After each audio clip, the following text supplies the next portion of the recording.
భోపాల్లో జరిగిన సిమీ ఉగ్రవాదుల ఎన్కౌంటర్ ఇటు కరీంనగర్ జిల్లాలో కలకలం సృష్టించింది. ఎన్కౌంటర్లో హతమైన 8 మందిలో 3 చొప్పదండి బ్యాంక్ చోరీ నిందితులని తెలుస్తోంది. చోరీ నిందితులంతా 2 ఎన్కౌంటర్లలో చనిపోయినట్టు సమాచారం. బ్యాంక్ సీసీ ఫుటేజ్ ఆధారంగా జాతీయ దర్యాప్తు సంస్థ నిర్ధారణకు రావడంతో కరీంనగర్ పోలీసులు భోపాల్ ఎన్కౌంటర్ వివరాలను తెలుసుకుంటున్నారు. 2014 ఫిబ్రవరి 1 స్థలం కరీంనగర్ జిల్లా చొప్పదండి. 4 యువకులు 2 బైకులపై వచ్చారు. పట్టణంలోని ఎస్బీఐ బ్యాంకులోకి చొరబడ్డారు. రివాల్వర్, కత్తి చేతబట్టుకుని బ్యాంకు సిబ్బందిని బెదిరించి 46 లక్షల నగదు దోచుకెళ్లారు. దొంగలు హిందీలో మాట్లాడడంతో వారు ముస్లిం యువకులుగా పోలీసులు భావించారు.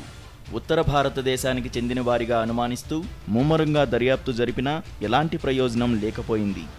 చివరకు బ్యాంకు చోరీకి పాల్పడింది సిమీ ఉగ్రవాదులని జాతీయ దర్యాప్తు సంస్థ నిర్ధారించింది. 2014 అక్టోబర్లో పశ్చిమ బెంగాల్లోని ఖాగ్రాఘర్లో జరిగిన పేలుడులో ఒక వ్యక్తి మృతి చెందాడు. అతడు ఖాండ్వా జైలు నుంచి తప్పించుకున్న జమాత్ ఆల్ ముజాహిదీన్ ఉగ్రవాద సంస్థకు చెందినవాడిగా గుర్తించారు.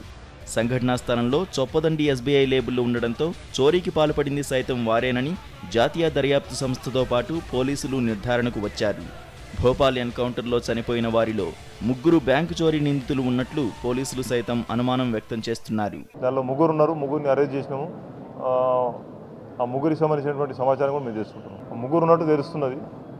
దానిలో చొప్పదండి కేసులో వాళ్ళు 3 కూడా దాంట్లో జైలు బ్రేక్లో ఉన్నారు.